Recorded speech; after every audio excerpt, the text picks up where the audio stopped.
자, 안녕하십니까. 오늘은 2026년도 7월 8일 수요일이고요. 저는 송프로입니다.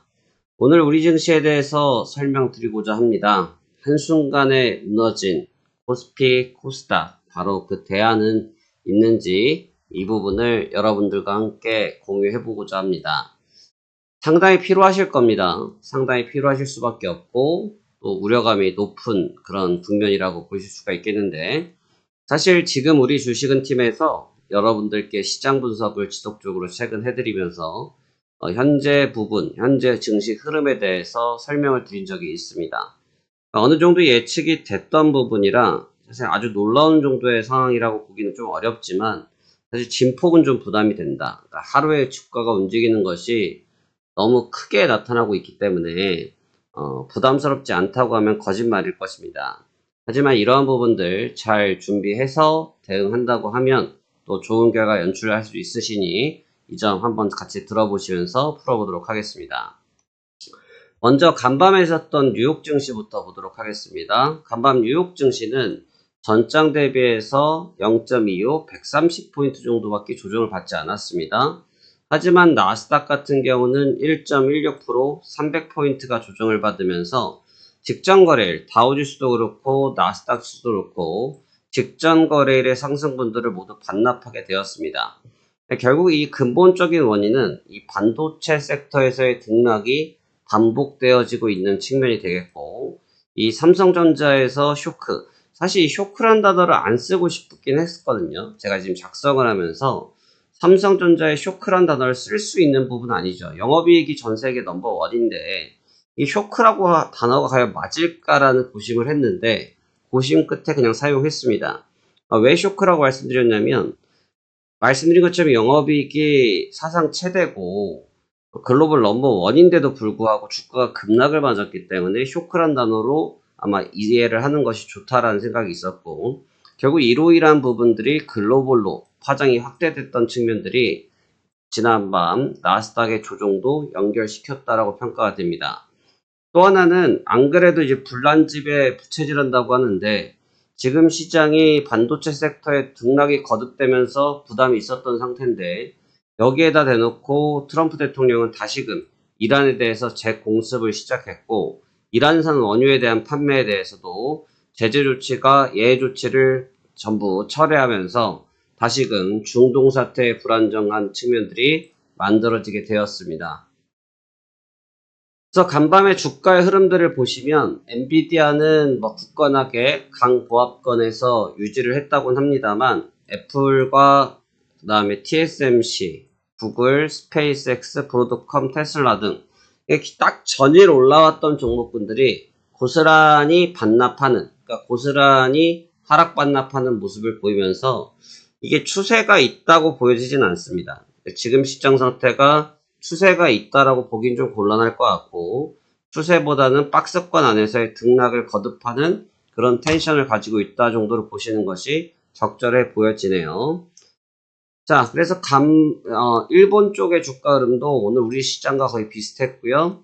1.59% 정도 조정을 받았고, 키옥시아 홀딩스, 도쿄 일렉트론이 지금 조정을 받으면서 역시나 좀 반도체 섹터의 부담감들, 어드반테스트 같은 경우도 3.8% 조정받으면서 이 반도체로 인해서 주가가 올라왔고, 반도체로 인해서 지금 주가가 빠지는 이런 좀 악순환 구조가 계속 되고 있는 것 같습니다. 이제 사실 이게 이런 거죠. 먹을 때 여러분 콜라 있죠, 콜라. 콜라 사이다 먹을 때 정말 사실 시원하고 너무 상쾌한 맛이 있지 않습니까? 물론 아니신 분도 있겠지만 뭐 전 세계에서 제일 많이 판매된 탄산이니까 뭐 그냥 이렇게 일반화시켜서 말씀드립니다만, 굉장히 좀 시원스럽고 좀 맛이 있잖아요. 예, 그럼에도 불구하고 사실 몸에 좋냐라고 하면 좀 아닐 겁니다. 네, 그렇죠. 저도 좋아합니다만 뭐 그렇게 즐겨 먹어서 될 일은 아니라고 생각이 되는데, 사실 반도체가 굉장히 무리해서 계속해서 주가 랠리를 펼쳤었죠. 무리해서 랠리를 펼쳤었고, 사실 그 랠리는 기업의 가치적인 측면도 물론 있지만 투자자들의 강풍, 그러니까 투자자들이 이것은 무조건 될 거라는 그런 맹목적인 관점들이 사실 들어 올렸다라고 봐도 무방한 상태인데, 그것이 지금은 역으로 부메랑이 돼서 시장에 돌아오고 있다. 이 정도로 보시는게 맞아 보입니다. 오늘 우리나라 증시는 전장 대비해서 5.35%, 코스닥 주가는 5.56%가 기록을 했습니다. 코스닥은 연저점을 또 갱신을 했고요. 코스피도 마찬가지로 지금 800포인트를 깨먹은 지가 바로 엊그저께인데, 이제 어느덧 700포인트를 위협당하는 수준까지 하방 압력이 키워졌습니다. 상당히 좀 부담스러운 위치라고 볼 수가 있겠고요. 너무나 원사이드하게 무너져서 오늘 사실 고개를 제대로 들었던 친구들은 없습니다. 그냥 원사이드하게 깨져버렸다라고 볼 수가 있고, 사실 이렇게 원사이드하게 밀리다 보니까 시장 투심이라고 하죠. 투심이 그냥 박살 났습니다.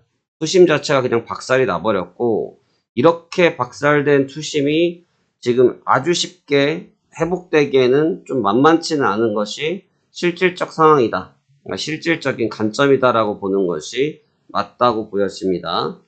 자, 그래서 지금 다행인 측면들을 먼저 짚고 가도록 할게요. 다행적인 측면은 환율이 사실은 통제가 안 됐다고 말씀드렸죠. 계속해서 환율이 통제가 잘 안 되고 뻗어나가던 상태가 있었기 때문에 이 환율로 인한 주가 하방 압력도 있었거든요. 근데 이게 사실 아마 추후에 이게 또 부메랑이 되긴 할 텐데, 이종욱 강세천장께서 수출 대금을 원화로 안 바꾸면 기획 수사를 하겠다. 부당 환차익을 노리는 불법 외환 거래에 대해서 수사를 나서겠다라는 부분을 여의도 국회에서 전체에서 업무 보고를 했습니다. 그래서 최상현 기자님의 내용을 제가 빌려서 말씀을 드립니다만, 사실 이 부분이 지금은 좀 먹혀 들어갔어요. 환율이 요 며칠 조정을 받았고, 중요한 거는 1,500원대를 하회를 시켰기 때문에 긍정적이긴 합니다. 긍정적이긴 하고, 환율을 이런 식이라도 어거지로 안 잡아내면 외국인 투자들이 빠져나갈 수 있는 구멍을 계속 만들어내기 때문에 사실 필요한 조치이긴 한데, 역사적으로 보자고 하면 또 지난 과거를 지켜봤을 때 환율을 정부 개입을 하면 할수록 일시적으로 주가가 환율이 조정을 받긴 하지만 그 뒤에는 스프링 효과가 생겨서 빠르게 회복이 되는 경우들이 많이 있거든요. 그래서 그 점을 아마 좀 주의해야 되지 않을까. 그러니까 이게 어떻게 보면 관세청장이시긴 한데 대통령의 언급도 아니고 뭐 한국은행의 언급은 아니기 때문에 라고 할 수 있겠지만, 이 부당 환차익이라는 부분에 대한 이 측면을 말을 했기 때문에 이건 정부의 개입이라고 뭐 표현을 해도 크게 지장은 없다고 생각이 됩니다. 여하튼 현재 환율은 그나마 시장의 불안감을 좀 정리하는 요인이 될 수 있긴 한데, 문제는 앞서 말씀드린 것처럼 시장이 너무 원사이드하게 넘어가다 보니까 저 효과가 과연 지금 당장은 드러나지 않을 수밖에 없다라고 보여지고, 한국경제 기사도 오늘 발췌했는데 10개월 전에 돌아간 코스닥, 개미들 비명 속에서 증권가, 낙폭이 과도하다라는 말을 했는데, 제가 이제 이 부분을 말씀을 방금 드렸지 않습니까? 그러니까 올라갈 때는 무제한으로 올라가는 거는 과도한 게 아니고, 내려올 때는 과도하다 말하는 건 좀 맞지 않죠. 하지만 어떤 부분이 과도하다라고 표현할 수 있냐면 장중 진폭은 문제가 있습니다. 제가 이 부분은 수십 번 말씀을 드린 것 같고요. 현재처럼 서킷 브레이크, 사이드 브레이크가 하루에 한 번씩 발생되는 것은 비정상입니다. 이거는 정상적이라고 말할 수가 없고요. 1년에 한 번 걸릴까 말까 한 거를 지금 올해 상반기에만 벌써 12번 이상을 지금 봤으니까 아주 지극히 비정상적이겠죠. 사실 이제 개인 투자들이 데미지가 너무 많이 쌓일 수밖에 없는 상태인데요. 다시 이제 또 좋은 소식을 하나 좀 전달해드리자고 하면, 일단 개인 투자들이 오늘의 조정을 받으면서 겁을 먹긴 먹었습니다. 그래서 감망으로 전환이 됐고, 기관 투자들은 매도를 했지만 일단은 외국인들이 매도를 멈췄습니다. 아주 큰 규모는 아닙니다만 우선적으로 매도를 멈췄다라는 데 대해서 별표 하나 드리도록 하겠고, 이 부분은 아마 환율과 연동이 되어 있다. 그러니까 환율과 연결이 좀 있기 때문에 긍정적이긴 하지만, 보시다시피 규모가 3천억 내의 움직임이었기 때문에 아주 임팩트가 있게 보여지진 않습니다. 그래서 환율이 1,500원대를 좀 확실하게 좀 깨고 1,460원대까지만 밀어낸다고 하면 아마 외국인들이 원화를 좀 빼가는 과정들을 조금 정리할 수 있는 그런 텐션을 만들 수 있다고 기대가 되고요. 하지만 외국인 투자들이 매도를 멈췄다라는 것은 현재 안 그래도 빛이 안 보이는 우리나라 증시에 어느 정도 빛이 될 수 있는 데이터라 보여집니다. 오늘 우리 지수는 뭐 보시는 것 같이 뭐 할 얘기는 없이 그냥 원사이드하게 밀렸는데요. 대신 좀 주목을 해보실 게 뭐가 있었냐면 어제 같은 경우는 사이드카 걸렸던 국면이 있었고 서킷 브레이크가 마지막에 걸렸던 구간에서 빠르게 주가가 반등이 나왔습니다. 그러니까 이제 투자자들이 어떤 생각이 어제까지 좀 있었냐면 빠지면 회복을 한다라는 관점이 굉장히 강했었거든요. 그런데 지금 여기서 보시면 우리나라 같은 경우 조정을 받은 이후에 오늘 같은 경우는 사이드카 걸렸지만 반등을 하지 않고 그냥 끝났습니다. 이 얘기는 앞서 이제 개인 투자들의 수급에서 우리가 확인을 해봤지만 한번 짚고 가겠다는 거죠. 계속해서 돌아서 사는 과정도 분명히 기대를 하고 있지만 지금 자리에서 한번 일단 지켜보겠다라는 관점을 적용된 것으로 보입니다. 오히려 이게 낫습니다. 그러니까 제가 말씀드릴게 이런 식으로 급하게 조정받을 때 어설프게 반등하는 건 별로 도움이 안 돼요. 반등을 할 때는 확실하게 바닥을 만들고 그 바닥을 기반으로 해서 돌아서줘야 임팩트가 있거든요. 그런데 지금처럼 외바닥 형태로 툭 치고 올라가는 구조는 놀래 있던 사람들이 매도를 할 수 있게끔 불러일으키는 반등일 수밖에 없습니다. 그래서 오히려 오늘은 반등 안 한 그림이 결과치로 봤을 때는 참 뼈가 아프긴 하지만 오히려 반등하지 않은 그림이 나을 수 있다라고 생각이 됩니다. 코스닥도 마찬가지였는데 하지만 코스피 대비 코스닥은 원래도 낙폭이 컸던 친구인데 오늘 저점을 하지 못했다라는 것은 어떤 의미가 또 있냐? 순환매를 타지 못했다라는 거죠. 그러니까 지금 대형주만 그런 것이 아니고 중소형주조차도 관심을 갖지 않았다라는 것이 현재 우리 시장의 심리를 대변해주는 요인이다라고 볼 수가 있겠고요. 이러한 부분은 결과론적으로 현재 우리 증시의 투심이 무너졌다라고 이해하셔도 됩니다. 그렇기 때문에 여러분들도 급하게 따라갈 필요는 없다라는 분석이 연결될 수 있겠죠. 결국 이제 우리나라 시장의 낙폭을 키우고 있는 건 삼성전자고요. 삼성전자가 오늘 6.25%, 하이닉스가 5.68%인데 장중 5%까지 올라왔던 친구였어요. 단숨에 그런데 밀리면서 상하 변동성이 10%에 달하고요. 어느덧 200만 원이 깨지려고 폼을 잡고 있습니다. 그러니까 결국 이제는 SK하이닉스와 삼성전자가 주도했던 우리나라 증시가 SK하이닉스와 삼성전자로 인해서 이제 빠지고 있는 과정이 있는데 어제 방송이 끝나고 나서 삼성전자 같은 경우는 자기 주식을 이제 매도하는 의견을 냈습니다. 공시를 했습니다. 물론 이제 성과급을 지급하는 측면이긴 한데 안 그래도 분위기가 좋지 않았던 위치에서 매물 부담도 소화를 못했던 상황에서 나오는 매물이라 부담이 될 수밖에 없었죠. 그래서 오늘 하락의 주된 요인은 결국 두 종목이고 이 두 종목으로 인해서 같이 연결되어 있는 ETF들이 주가 하락을 부추기고 있다라고 보시면 됩니다. 그래서 왜 이렇게 많이 빠져? 라고 하시는 경우들이 있는데 왜 이렇게 많이 빠져는 이 두 종목이 단순하게 5, 6%가 빠져서 그런 것이 아니고 여기에 같이 연결해서 만들어졌던 ETF들 제가 ETF에 대해서 수없이 의견 냈습니다. 지금 내고 있는 ETF는 문제가 있다. 왜?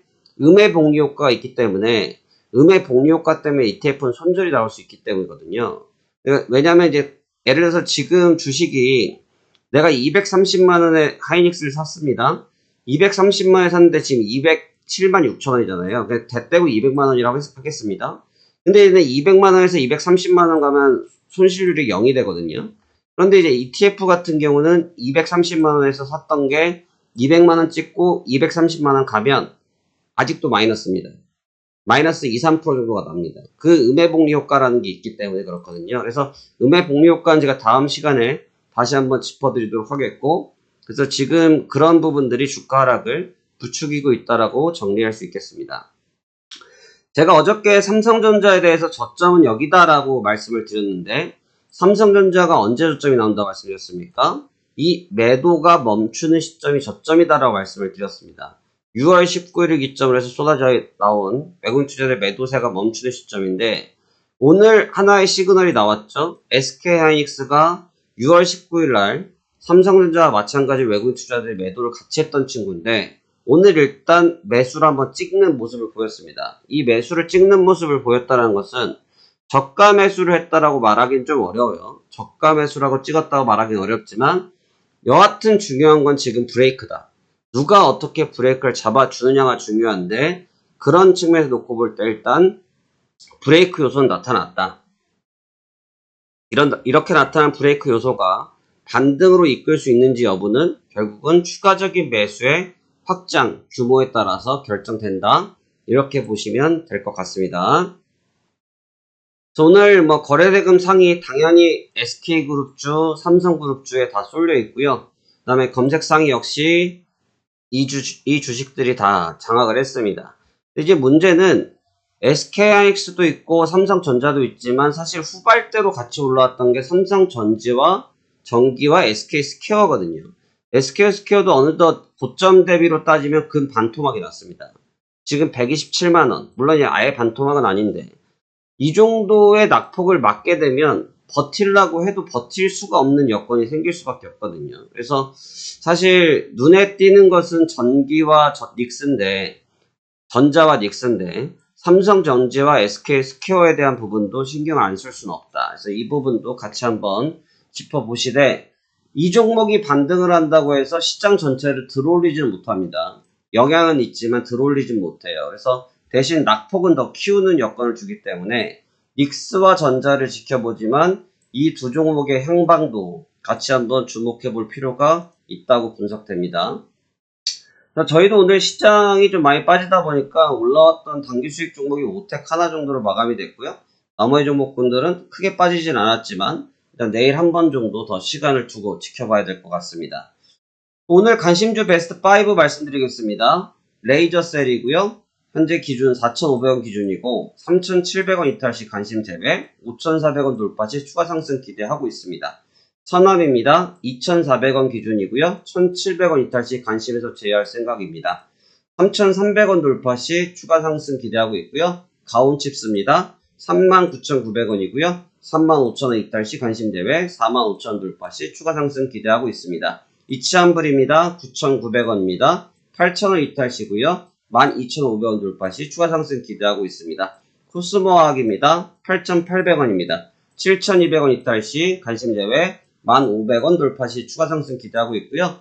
해당 내용에 대해서 좀 더 깊이 있는 내용들을 궁금하시다고 하면 아마 여러분들이 해당 채널에서 저희를 보고 계실 텐데 이 채널 바로 위에 이 링크를 통해서 들어오시거나 하시면 해당 종목군들에 대해서 움직이고 있는 과정들을 실시간적으로 설명드리고 있으니 그 점 참조하시면 좋겠고 비용 없는 무료로 전달해드리고 있고요. 저희는 매수와 매도를 추천드리는 부분은 아니지만 여러분들께 투자 참고용 자료로 계속해서 전달해드리고 있습니다. 많은 관심 부탁드리겠습니다. 오늘의 마지막 한 줄 평입니다. 충격의 연속입니다. 심리에서 밀리면 모든 게 끝납니다. 여러분들의 심리를 잘 지켜낼 수 있어야 되고요. 심리를 지켜낸다고 하면 다음 기회를 포착할 수 있습니다. 만약에 그 심리를 지킬 자신이 없다고 하면 여러분들 저희와 함께 시장 참여하시면서 시장 같이 지켜보시도록 하겠습니다. 오늘도 수고 많으셨고요. 저는 지금 우리 주식은 송프로였습니다. 감사합니다.